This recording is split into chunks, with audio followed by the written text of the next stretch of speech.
There are 10 kinds of people in this world, those who understand binary numbers and those of you who don't. And if you get that joke, you probably do.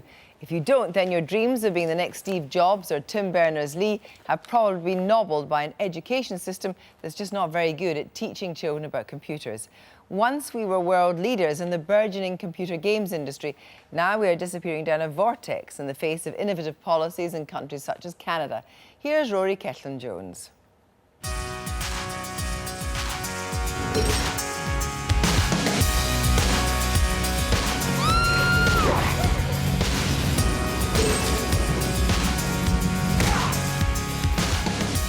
Some of the biggest and best games in the world, and all made in Britain.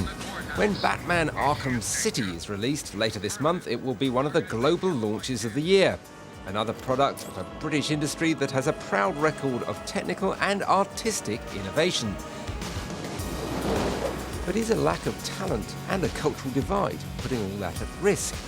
We're very, very good at making games, but we need those people to be equipped with the skills. We created, we were a real cradle of learning here. And that's gone away.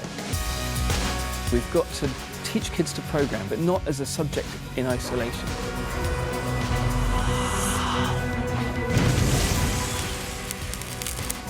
The UK games industry has fallen from the third largest in the world to sixth in the last few years, and it's a sector reliant on new talent. Video games, a marriage of creativity and high-tech, is just the kind of industry the government hopes will provide the jobs and growth of the future. But the games business is suffering something of a crisis of confidence, worried that the UK no longer has the skills to compete at the highest level. Many lay the blame at the door of our education system, which some say has turned a whole generation off the idea that computers can be used creatively. 3 letters sprinkled across school timetables, ICT, are in the spotlight as one cause of our decline as a cradle of computing. Ian Livingstone, the games industry veteran who gave us Lara Croft, is on a mission. His next-gen report details the skill shortage threatening the industry. For the last decade, schools in England have taught something called Information and Communication Technology, ICT. The report says that's failing them. They need proper computing skills. Somehow the classroom got hijacked by ICT. And that is learning about PowerPoint, Word and Excel. Useful, but boring after more than a week of learning it.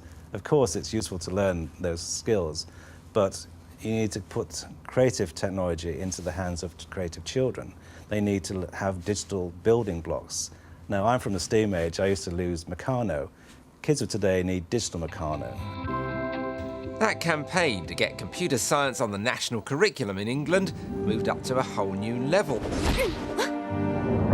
when a superhero from the States lent his support, or rather a bespectacled boffin who also happens to be the chairman of Google.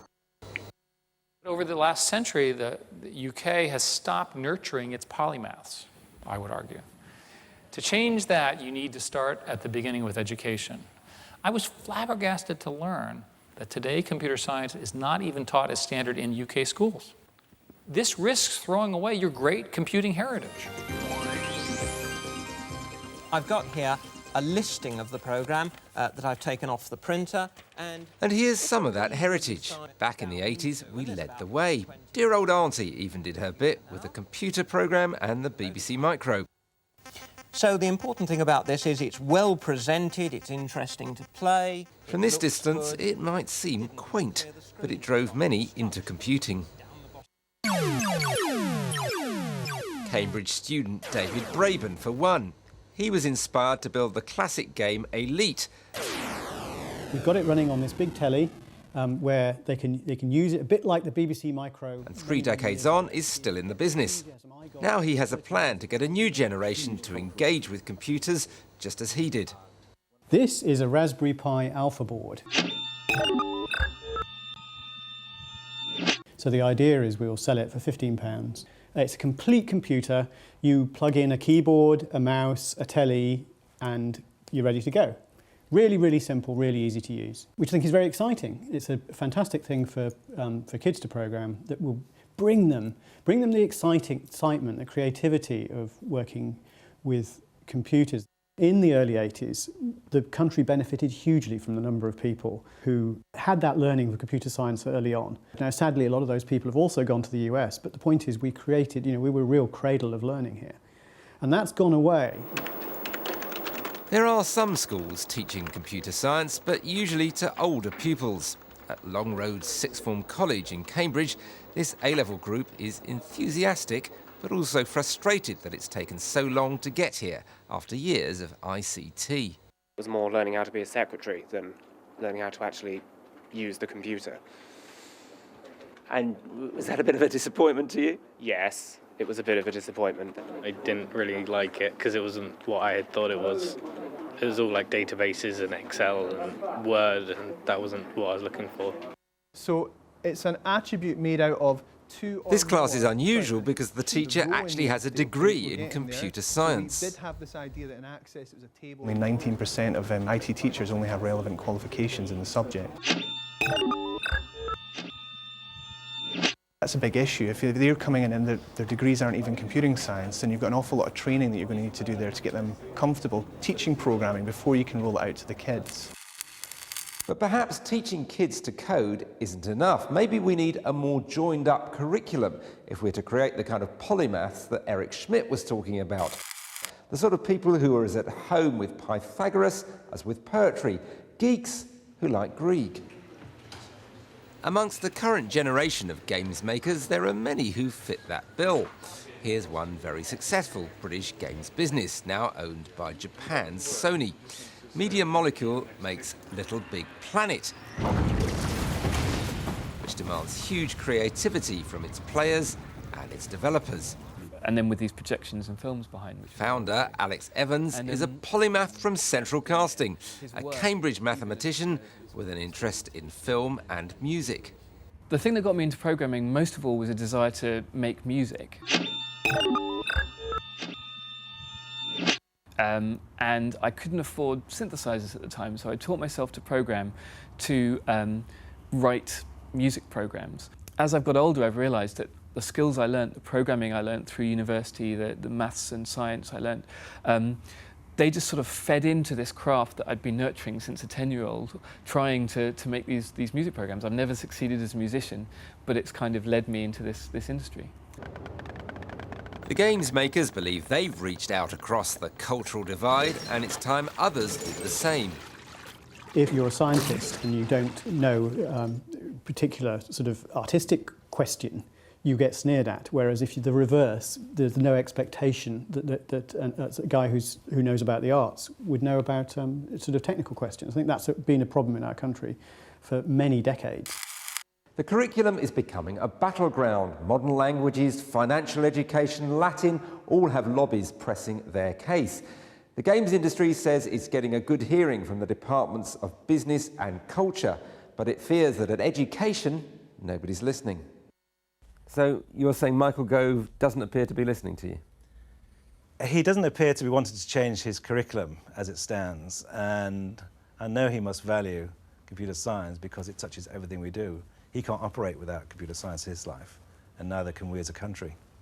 The Department for Education stresses that the review of the national curriculum is still underway. It says it's currently developing its thinking on technology in schools and has already talked to a number of interested parties, but it's the Department for Culture which will respond to the Next Gen report. Have you ever watched something that was once so beautiful collapse? But maybe there is hope. A coalition of geeks and gamers, boffins and lovies is coming together to press for action. They believe there's a great prize to be won, jobs and growth in the industries of the future. Only Britain can acquire the skills to raise its game. Rory Keflin-Jones. With me now is the Minister for Culture, Communications and the Creative Industries, Ed Vaizey. The truth is that we've gone from 3rd position to 6th in the world in the last decade. We've only got 90% of teachers that can teach computer science. We've lost it now, haven't we? We'll never get it back.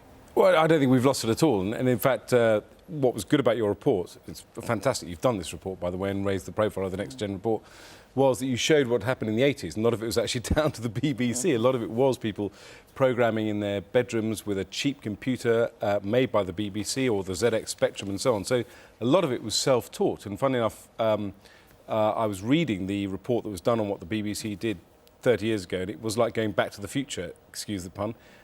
People saying, you know, young kids are well ahead of adults and so on. They understand this stuff much better than we do. But the children are frustrated in schools, aren't they? Because the truth is, unless they're in sixth year, you're not going to get computer.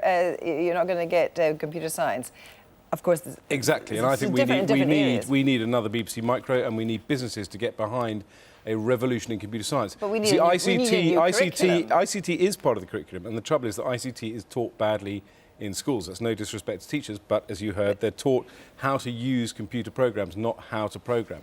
And I think you can't turn this around overnight. I think what we can do, and Eric Schmidt's comments in the McTaggart were fantastic in raising the profile, is to get companies like Google and Facebook. Google has 300 engineers in London, for example, who can get into schools and start teaching kids how to program. But you've got to enthuse Michael Grove about this, but not only just about computer science. If you listen to Eric Schmidt, you've got the holistic approach. I mean, basically, people that run games companies want people to get a first in art and a first in computer science because they need to have a much more rounded approach to it. Yeah, well, I thought that was what was also very exciting about the report, because I cover both culture and the creative industries. And what is very exciting about the world we're moving into is a recognition that the arts are as important as technology, and putting them together creates a very compelling solution. But the problem is, isn't it, that the curriculum here is squeezed. Curriculum for Excellence in Scotland is a bit different because they've actually started to change the curriculum and where computer science sits in it. The curriculum is squeezed now, and you don't have the teachers, and unless you train the teachers up, you're not going to make that a mainstream subject. Well, the paradox is that I think the reforms that Michael Gove wants to do is actually to free up the curriculum. So he wants a core curriculum of core subjects that give a breadth of skills that are useful to everyone going through life, and then to give schools the freedom and flexibility to put in additional subjects, and that could include computer science. And, for example, there are 20 schools now piloting a new computer science curriculum that they're doing with a sector skills council called eSkills. It's got a terrible name. It's called Behind the Screen. I don't know why they come up with names like this. You can change it, I'm sure. But it is an exciting programme. So more schools can adopt this. And I think the key, if we're going to do it quickly, though, is to work with business. But if you work with business, you're only going to work in particular areas because there's a cluster, and that leaves children disadvantaged by their postcode. Well, I think you can use, that's where you can actually use technology. I mean, the irony is if you're going to teach kids how to program, they're going to be doing it on the web, they're going to be doing it on the internet. So the Raspberry Pi that was demonstrated there, that's a very easy thing to get out to a lot of schools. But you can do a curriculum online as well, so you can engage kids online as well. The trouble is that you're going to talk about another 4 or 5 years before any of this is traction in the market, because you in effect, you have lost the last, as I said at the beginning, the last number of years. You have to accept that they're going to have to do something to accelerate it, which is more than 300 engineers from Google. Well, I think we've got a lot of people who do computer science and are very skilled, and there are, you know, I was at university with people doing computer science 25 years ago, so there are still a lot of graduates. But I think there's a recognition. So this is a golden hello maybe for computer science teachers. The issue I'm trying to grasp is there is a recognition to a certain extent that ICT has been allowed to stultify and become effectively, you know, how to use Word, office services, as opposed to computer science, how to program. And I think we need another revolution, which was started, funnily enough, outside of government in the early 80s, by people like the BBC. We need another revolution like that, working with government this time, because there's recognition in the government that this is a problem. Just very briefly, you've had golden hellos for science teachers. What about golden hellos for people that would become computer science teachers? Well, I think that's a very interesting idea, and I'll leave it to Michael Gove to decide whether he can afford it. Ed Vaizey, thank you very much indeed.